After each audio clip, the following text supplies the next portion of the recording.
Welcome to the Docs Who Lift podcast, where we distill and simplify the complexities of a healthy lifestyle, exercise, medicine, and weight loss.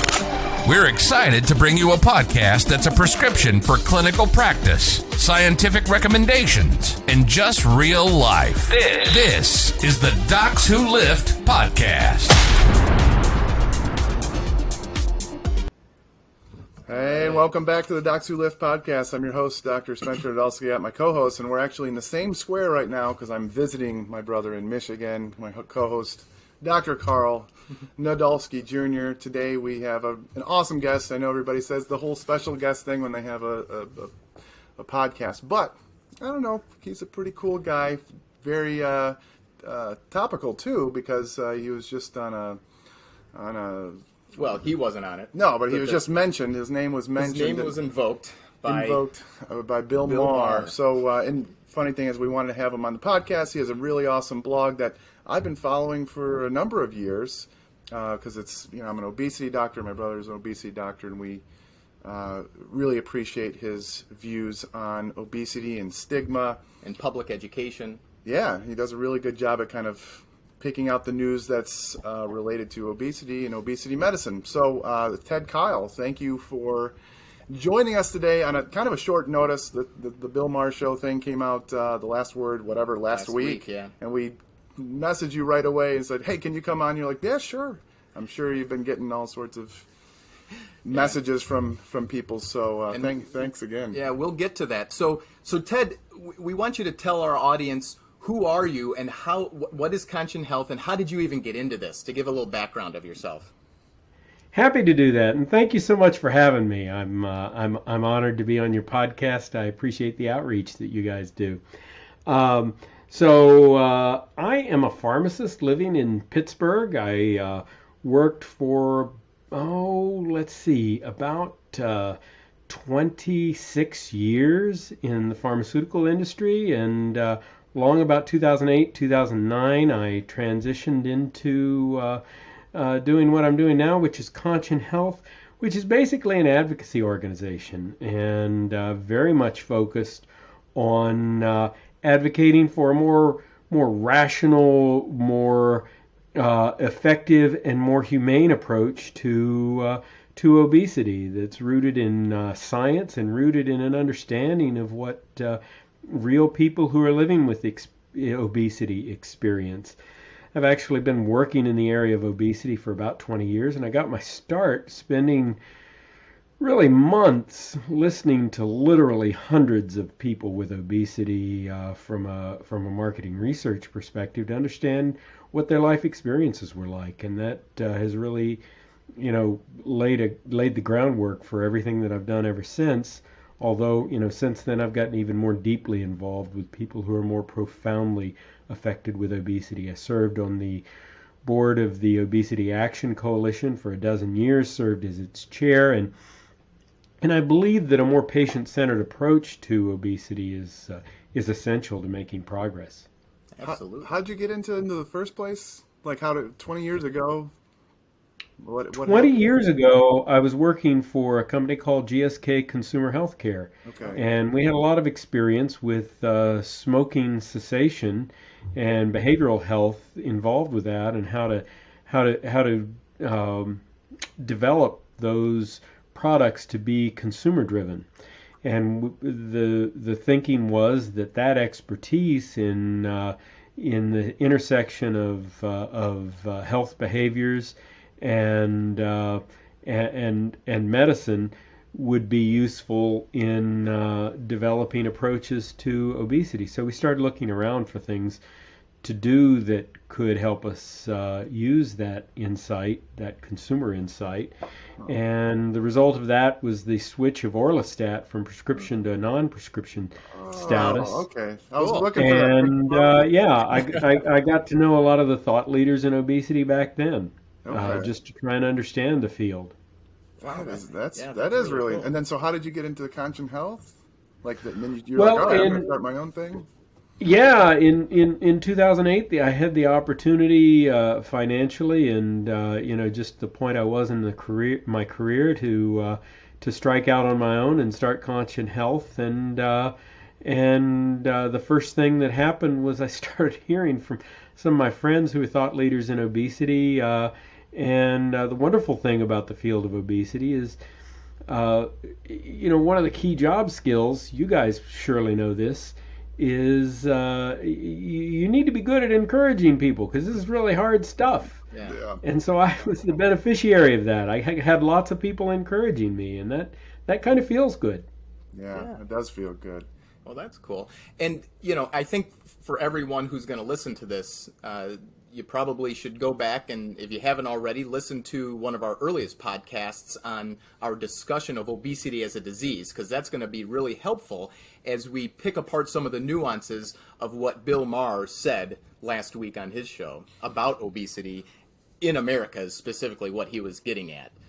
Yeah, well, because with your Conscious Health, what's been your focus? I mean, because you've talked a lot about this false, you just posted a blog about this false dichotomy, because you've talked about the stigma, which is bad, and also how obesity, as a disease can also be bad. They're both bad. So is that like the direction that you wanted to go with this Conscious Health, or what's? Well, that's kind of where that's evolved, because I had the privilege of working very closely as an advisor to the Obesity Society with a preeminent researcher on stigma named Rebecca Poole, and I really got a deep dive into the issue of stigma and understood very quickly how bias and stigma really gets in the way of progress. And really two kinds of bias. There's bias about the disease itself, where people presume that it's a choice that people make when in fact it has a biological basis. And then because people tend to think about it that way, they make assumptions about people who are living with obesity that are utterly false, and that stigmatizes people and gets in the way of actually dealing with the disease. And have you done some of the research or worked with these researchers that look at also the problems with stigma that actually harms people, other than on the surface level, people don't get the best of care, like internally and physiologically and all that different stuff? Right. Well, I've had the opportunity to collaborate with a number of people who are really talented and far smarter than I am to understand how stigma gets in the way of good care and how it affects the outcomes. And I've also had the privilege of working with the Obesity Action Coalition, which is really was really formed more than 15 years ago to elevate the voice of people living with this condition, because a lot of decisions about obesity were made really without considering the folks who are actually affected by this disease, without giving them a voice. And stigma is the reason for that. Stigma meant that their voice was really overlooked or suppressed in the process. I remember when Regina Benjamin was nominated to be the Surgeon General, there were folks who actually said that this MacArthur Genius Grant Award recipient wasn't qualified to be Surgeon General because she herself had visible obesity, and that's exactly the kind of bias that discounts people with that lived experience. You'd never do that with any other condition, right? But people feel fine doing it with obesity. Yeah. Okay. And then, of course, on the other extreme, and this is where we'll get to, then we have people who try to claim that it's fine and it's not a disease at all. And so, right? Right. That's an unfortunate dichotomy. And Bill Maher, just because I said that people with obesity should be treated with respect, and that stigma and catastrophizing of obesity, telling people that they're a disaster, their body is a disaster, doesn't help, he assumed that I was some kind of fat activist, which I am not. And I have some issues with trying to deny the science of the medical harm that obesity does. But I don't think you need to pick one or the other. I think you can respect people with obesity and still believe the science that says obesity harms people's health. which is the way that we have to be holistic in our thinking to help each other. We're all on the same team. So we got to, physicians, Right. nurse practitioners, we all, and the patients, we're all on the same team. We need to help each other and find a way. So, let's get right into, let's talk about what Bill Maher said. Right. So, we're going to play, a couple of clips, but he started off his segments saying that, stating that America is letting ourselves go year round. He was talking about, it's okay at Thanksgiving and whatever. And we agree. People need to enjoy, because food is more than just sustenance, right? There are all sorts of different things about food. And it's nuanced with everybody. But what he was saying is that, Thanksgiving, you let your belt out and all this stuff. And he was kind of claiming that America has just given up and let ourselves go, and that there are those who are rewriting the science that we were just talking about to fit their narrative, shifting from what he called fat acceptance, we'll call it the disease of obesity acceptance, and embracing that, to celebration. And so I get that, and there are some extreme political things that go on, and we don't need to get that. It's a bit of a straw man, because Yes, there of course. are companies out there capitalizing on this right now. These companies don't care about the consumers. They just want to make money. Right, so that's true. They're trying to make it seem like, oh, we love it. We love those with obesity. So they make all these different all these campaigns, but in the end, they're just trying to make money. So he's trying to use that then. Yeah, and he had a clip where he talks about companies marketing to those with obesity that are using people, but he claimed that these are fitness companies like Nike, Sports Illustrated, Victoria's Secret. I'm pretty sure we can argue about fitness, by the way, but he claimed they're fitness companies using people, in quotes, plainly not into fitness. And one of my big issues with that is you cannot judge somebody who has obesity that they're not into fitness. And so that drives me crazy, because that's certainly one of the first line therapies. We want everybody to be in fitness. If they don't have enough muscle, they're thin, or if they are struggling with obesity, fitness, exercise, prescription, physical activity, that's all important. So it doesn't matter if you have the disease or not. You can't judge. That talk about judging a book by its cover. Well, and then he said, "Have you ever seen an obese person who's 90?" And everybody's like, "Oh, pretty scary, isn't it?" It's like, well, I have plenty of patients that had obesity that were reached 90 years old. So I'm just kind of like, as a matter of fact, we could go down. That little sound bite was pretty outrageous. To me personally, because I have loved ones who are in their 90s and have been living with obesity for quite some time. So everybody's experience is different. When you say that obesity, and it is true, can lead to an earlier death, that doesn't mean that everybody drops dead at a particular age. Right, the experience of living with obesity is very different for every single person. You might look at somebody who weighs 220 pounds and think, oh my gosh, they have let themselves go. And that person might have a history that says they're at the fittest and healthiest they've been in their life, because they've really worked hard at it.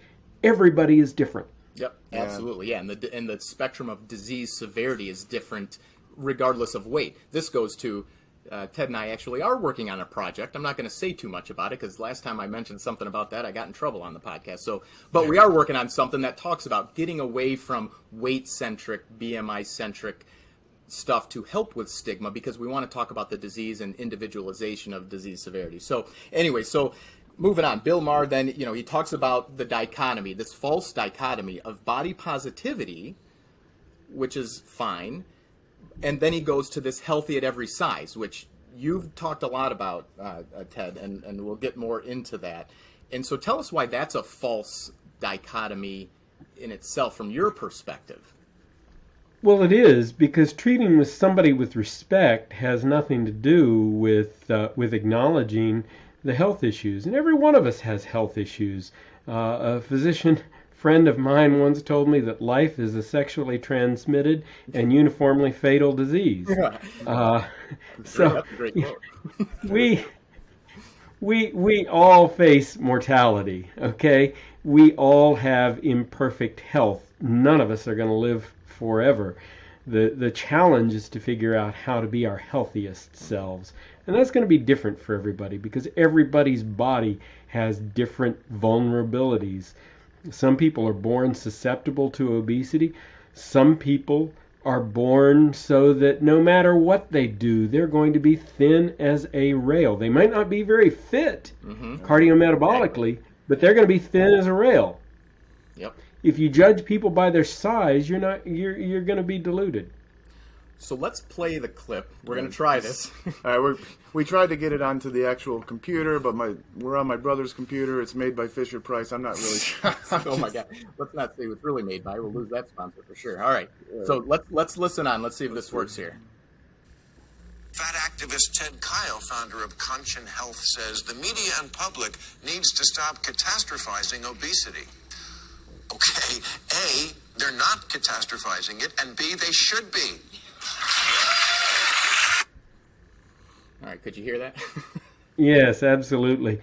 So, this idea that we need to catastrophize obesity, that is something a lot of people involved with obesity have promoted in the past. And by working with people living with obesity, I've really come to understand that that's a huge mistake. You don't diagnose somebody with diabetes and tell them that they are doomed because they have diabetes, because they're going to walk away from a doctor that does that and say, what's the point? Why should I do anything? I'm doomed. This is a catastrophe. I have a terrible body that's going to fall apart. I need to just live for today. Same thing with cancer. No credible oncologist would look at their patient and say, you've got cancer and you're going to die and you're doomed and there's nothing we can do about it. Or, if you don't shape up, this is all your fault. That doesn't get you anywhere. That just discourages a person from taking care of themselves.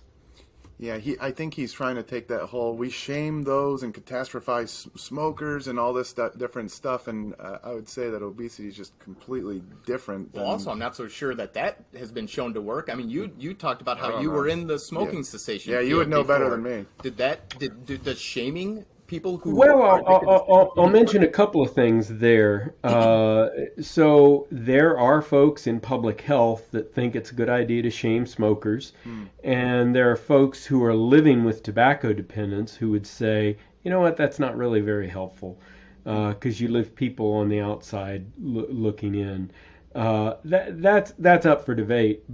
But you mentioned that smoking is very different from obesity, and it's very different for a particular reason, and that is because people can live without tobacco. Yeah. They cannot live without food. Exactly. Yeah, you just and so to try and equate the policy approaches to those things, well, it just doesn't work that way. Right. You can policy away tobacco. We can't policy away food. We're trying to change the food environment as much as we. And that gets difficult and political, and they do try to, they're talking about heavy taxes on sugary sweetened beverages. And that gets in a whole nother rabbit hole we don't need to go down because that's right. But Dr. Poole has done some research and other people who are experts in stigma have done research looking at the effect of public health advertising that really it makes obesity look like a disaster and shames people with it.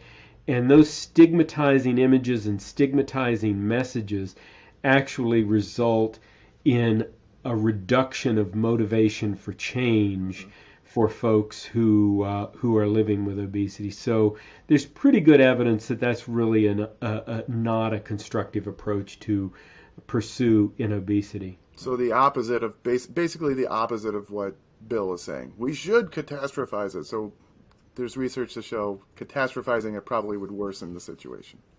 That's exactly right. And unfortunately, that's what we've done for a long time. Yeah. And it's alienated a lot of people. And yet we still want to acknowledge that it's a complex disease that is a struggle, but we want to help people, and we have a broad spectrum of therapeutic modalities from public health to individuals with doctors like us to help people. That's right. And the mentality there is you can do it, we can help.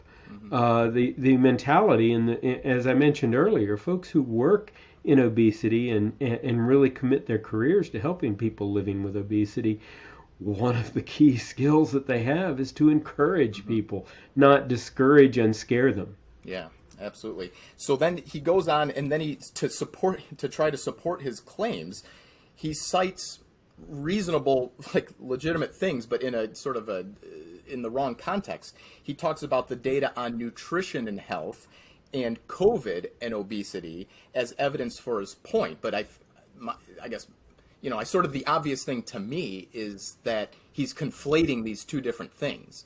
We can put in dietary nutritional efforts for improved health. We can put in fitness efforts for improved health.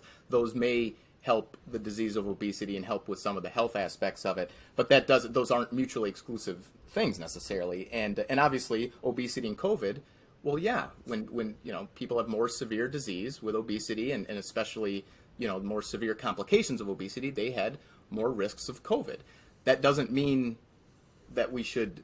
I guess I'm kind of confused as to why he even brought that up, because it's like, we're here to treat obesity, right. But he was trying to claim that too many people are just completely right. celebrating it and not accepting the disease. So he was basically talking about it as a disease. We do care about it as a disease. He's basically trying to say that we've let ourselves go. No, we're trying to do something about it. Catastrophizing it will worsen it. So that angle is just really ignorant. He quotes he quotes that acceptance has become enabling. So, Ted, do you think you and medical professionals, well, you're a medical professional, but advocacy groups and people like us, are we enabling gluttony? He said enabling gluttony, and we'd have blood on our hands. That seems to be the opposite of what we do, I feel like.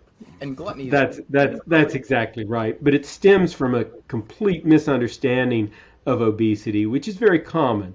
And that misunderstanding is the thought that he clearly had running through his whole episode, that people have opted to live with obesity, that people have opted to accept the kind of ridicule that they routinely get from folks like Bill Maher for a biological condition that they have. The truth of obesity is that it is a disease of genetic susceptibility that's triggered by the environment that we live in.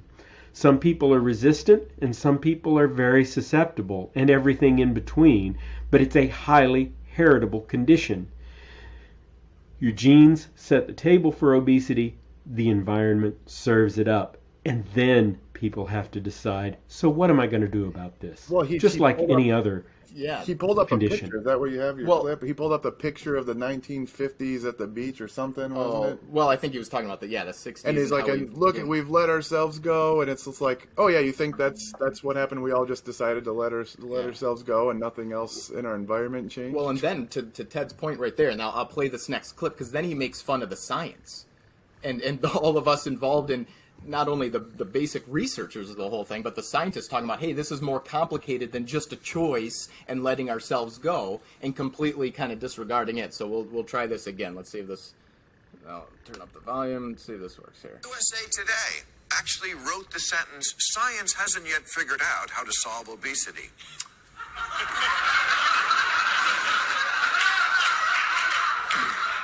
And Ted Kyle concurs, saying, "We don't know how to blunt the rise in obesity because we don't know precisely what the factors are that are causing it."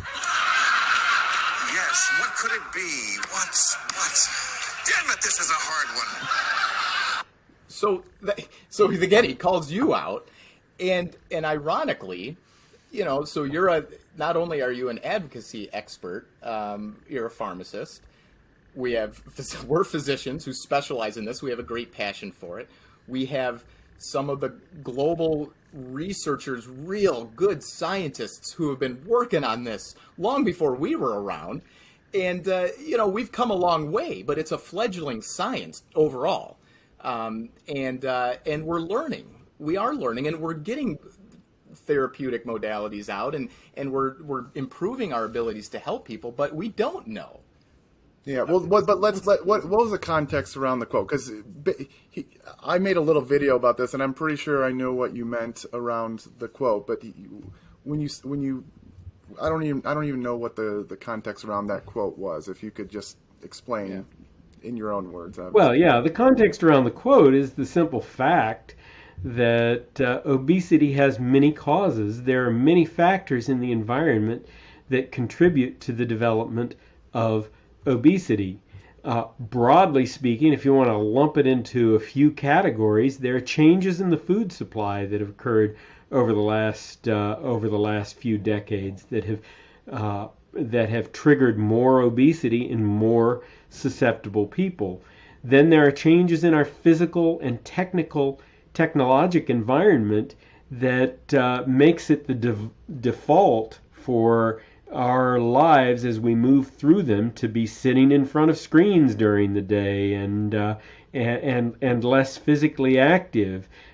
Changes in our environment that mean that we are passively getting from place to place instead of walking, and in fact in many communities it's not possible to walk to where we want to go, and that programs routine daily rituals that involve less movement and less physical activity. And then you have drugs and chemicals in the environment that trigger obesity, endocrine disrupting chemicals, and about 20% of people with obesity are receiving prescriptions for drugs that cause them to gain weight, not because they chose to gain weight, but because they are having to take a drug that actually alters their metabolic systems and causes their body to accumulate more fat. And then finally there is stress and stressors that trigger a physiologic response and additional weight gain, and those come in many different flavors. So no, we don't know precisely what causes obesity, and that might be a good laugh line for somebody who thinks that people living with obesity, unlike the individual who is talking, are just slobs that choose to eat a lot, but that's not factual.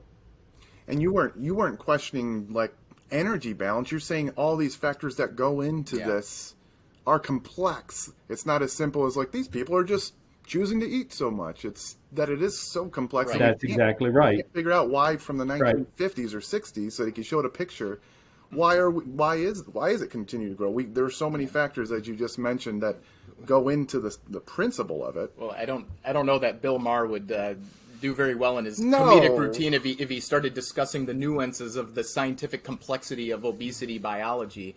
And but the way that I feel like he was perpetuating the stigma. And it would have been nice to have Ted on there, whoever. He could have made a small quip and then go, but okay. I know I'm making a joke, but can you tell us what's the reality? Can you tell us what's going on? That would have been nice in my opinion. Bill Maher, Right. if you're listening, let's get Ted on your show. Yeah, get Ted on so he can explain himself, and then we'll come on and be his bodyguard and kick your butt.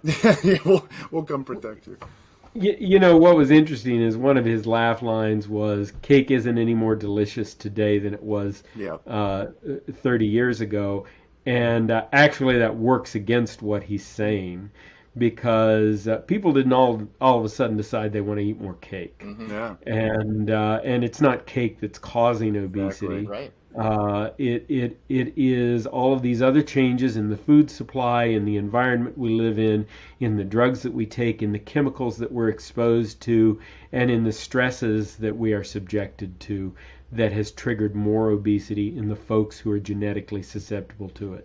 Yeah, I was thinking about that cake line because I'm like, no, that's true. They had some yummy, tasty foods back then, but now we have tons of these types of yummy ultra processed things God. I mean, that's what we're going to have Kevin Hall on the podcast with his study. So it's just, I know he boiled down your quote out of context and made a small quip, but it would have been nice to then have somebody go like you just to explain what it meant instead of perpetuating the stigma that it's like, yep, they're just choosing to eat too much. It's like, the energy balance is in the favor of weight gain. We understand that, but we don't know why. So I do want to shift to a point he made that, maybe we'll all agree with to some degree, because then this goes to the opposite extreme, and this is kind of that healthy at every size, and we should probably do a whole podcast on that with you at some point. So if you're up for that, we'd like to do that. He mentioned Adele, who has done well with losing weight hopefully in a very healthy way. I don't really know a lot about her specific story, but how she started fighting against a lot of fit shaming. There is a lot of fit shaming out there where people who are struggling with obesity maybe get treatment. Maybe they get some nutrition, behavioral therapy, medication, surgery. They lose weight. Hopefully they're healthier, not done in an unhealthy way, because that can happen. But then there are those who then kind of shame those people who have done well. That's not helpful either. And are those the healthy at every size people or not? Or am I conflating those two things?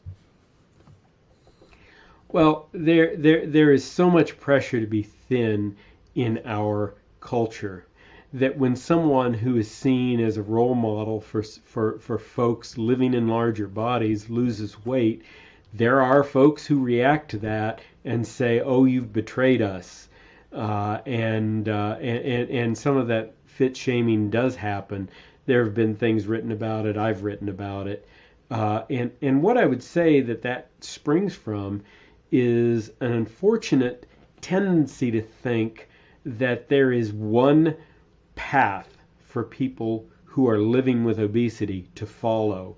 And the answer that worked for me will work for everybody else.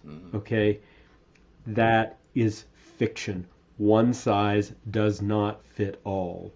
If I have a weight history of say a BMI of 40 or 50, and I seek treatment from a brilliant physician like one of you, and somehow manage to find my sweet spot at around a BMI of 35, that's very different from somebody who has a life history of being in the range of 20 to 25, and then they reach middle age and their weight creeps up so that their maximum lifetime weight is 35. So, this is a very, what we call a heterogeneous disease. It's very different in everybody who lives with it, and what works for me is not necessarily going to work for you. So you're telling me that the keto diet that worked for a few people on the internet isn't going to work for everybody? I make jokes about keto because if every time I write something about keto or low carb or something like that, people come out of the woodwork and send me notes saying that they hope I die. God. It's hilarious. Oh, it's crazy out there. Because zealotry. Basically, for anybody listening, I make fun of keto, but it's fine. Some people do extremely well on it. There are certain people that respond, but it's an option. But there are people that we both have patients. Ted's seen this. People have done it 10, 20 times. They lose the 50 pounds, 100 pounds, whatever it is, and they regain it. For whatever reason, it's just not for them. They're not able to stick to it anyway. This is why we treat people individually. Like Ted's been saying, everyone's different. Everyone's story's different. The biologies are different. I always tell people, it's a really complex disease process. I get into that for about 10 seconds with patients, and I'm like, and then everyone has a different monkey wrench thrown into that complex biology, and we got to deal with this on a personalized basis. So that's great. So any final words on the kind of the healthy at every size movement? Again, I think we should do a whole podcast on that issue, because I feel like that's not helping us in our efforts that we're all on the same page in. So I have great sympathy for the folks who are passionate about the concept of being healthy at whatever size you're living at. And I agree with the concerns that they have about stigma and bias and the futility of trying to shame people into addressing obesity and weight in a particular way.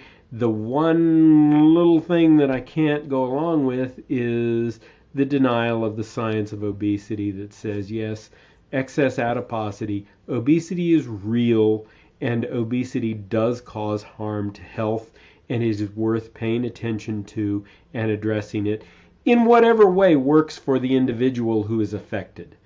There's not one size that fits everybody, so not one approach is going to work for everybody. If you believe in what people like to call a weight-inclusive approach to health, more power to you. But the focus should be maximizing your health. Yes. And the Canadian obesity guidelines are sort of the best articulation of that I've seen yet, because it puts health first ahead of weight. And I think that's a real good way to think about obesity. Yeah, and that goes to what we've worked on and are going to continue to working on is a health-centric approach to obesity, not a weight and BMI-centric approach. That's right. Yeah, that's absolutely. right. So for those who are listening, our listeners, what's something to, like, if you had a suggestion for people, but we had a podcast, he and I did one about stigma. You're probably much better to talk to about stigma than just the two meatheads right here. But like, if you're talking to the public, like if you had the spotlight of Bill Maher's show and you wanted somebody to know, like, hey, you should take this away, what would it be? What would be about stigma and about this whole false dichotomy, if that makes sense? I think the simplest articulation is that there is nothing wrong with treating people with respect.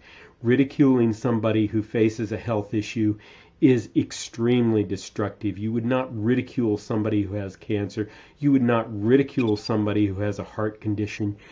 And it's really quite intolerable when that happens, because obesity is a health condition, and the people who live with it did not choose it for themselves. They have to choose how they can cope with it. Awesome. Yeah, I love that, Ted. Thank you so much. Well, before we get off, really, Bill Maher, we're coming on. The Docs Who Lift are coming on with Ted Kyle for a segment to discuss this in a more rational manner. Yeah, we can rough you up, and it'll be entertaining for your viewership. Yeah, I think that should go on it, especially because he took his quotes out of context. Yeah, there, exactly. So. Misrepresentation. Hey, you actually have some of the same points, just with more appropriate nuance. So, yeah. All right. Well, thanks, Ted, so much. I mean, I always love talking to you. You do a great job, and we look forward to doing even more work with you, and we'll do more podcasts with you for sure. I think the public needs as much of you as we can get. Yeah, we should chill you out to the Docs Who Lift listeners. Any other closing thoughts before I do the outro? I think we've covered it. Thank you so much for having me. Thank you. Here's our outro. This podcast is for entertainment and education and information purposes only. Remember, the physicians on this podcast are not your physician. It should not be considered professional or personalized medical advice. It should not be used to replace speaking with your physician or medical professional to discuss your specific health concerns. The topics discussed should not be used solely to diagnose or treat any condition. As a result, we are not responsible for any unwanted medical outcomes. The views and opinions discussed are of those of the host only and do not represent those of any other entities.